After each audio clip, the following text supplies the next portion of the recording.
எல்லாருக்கும் வணக்கம்.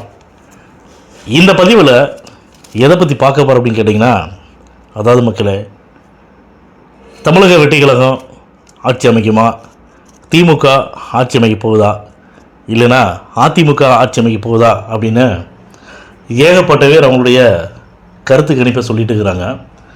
சில பேர் கருத்து கணிப்பை சொல்லாமல் கருத்தை திணிச்சிட்டு இருக்கிறாங்க. யார் கருத்தை திணிக்கிறாங்க அப்படிங்கிறது உங்கள் எல்லாருக்குமே நல்லா தெரியும். திமுக தீய சக்தியும் அதிமுக கருத்துக்களை திணிச்சிட்ருக்கிறாங்க. அதில் எந்த ஒரு மாற்று கருத்தும் கிடையாது. உண்மையான கருத்து கணிப்பு அப்படிங்கிறது மே மாதம் 4ஆம் தேதி மக்களுடைய கையில். மக்கள் ஆல்ரெடி அவங்க ஒரு புரட்சியை, ஒருவரல் புரட்சியை ஆரம்பித்து முடிச்சிட்டாங்க. இனிமே மே 4க்கு அப்புறம் 4ஆம் தேதியை யார் நம்மளை ஆட்சி பண்ண போகிறா, யார் மக்களுக்கான தலைவர், எந்த தலைவரை மக்கள் தேர்ந்தெடுத்திருக்காங்க அப்படிங்கிறத மே 4ஆம் தேதி பதில் சொல்லும்.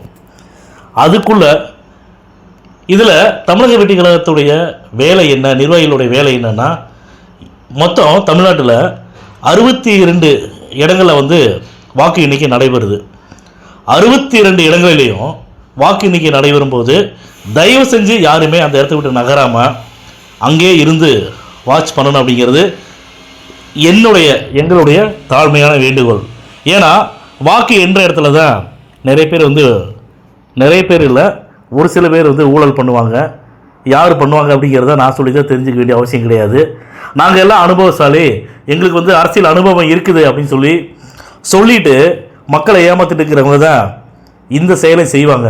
அதனால் தமிழக வெற்றி கழகத்தை சேர்ந்த நிர்வாகிகள் தயவு செஞ்சு வாக்கு எண்ணிக்கை நடைபெறும் இடத்துலையே இருக்க வேண்டும் என நாங்கள் தாழ்மையோடு கேட்டுக்கிறோம்.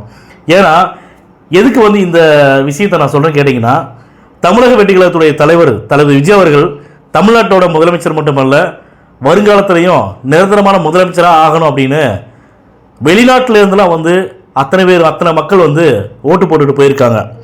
ஒரு ஓட்டுக்காக சர்க்கார் படத்தில் எப்படி விஜய் அவர்கள் ஒரு ஓட்டுக்காக 13,000-14,000 கிலோமீட்டர் தாண்டி ஓட்டு போட்டுருக்காங்களோ, அதே மாதிரி விஜய் அவர்களுக்காக விஜய் அவருடைய உண்மையான ரசிகர்களாக இருக்கட்டும், தொண்டர்கள் அங்கே இருந்து வெளிநாட்டில் இருந்து தமிழ்நாட்டுக்கு நல்லது நடக்கணும், தமிழ்நாட்டு மக்கள் நல்லா இருக்கணும், தமிழ்நாட்டுக்கு பெண்கள் நல்லா இருக்கணும், தமிழ்நாட்டில் இருக்கக்கூடிய இளைஞர்களுடைய வாழ்க்கை நல்லா இருக்கணும் அப்படின்னு சொல்லிட்டு விஜய் அவர்களுக்காக ஓட்டு போட்டு போயிருக்காங்க. அது எதுவுமே பொய்யா இருக்கக்கூடாது. தமிழக வெற்றி கழகம் தான் மே மாதம் 4ஆம் தேதியிலிருந்து ஆட்சி அமைக்கும் அப்படிங்கிறத என்னுடைய கருத்தை நான் பதிவு பண்ணேன்.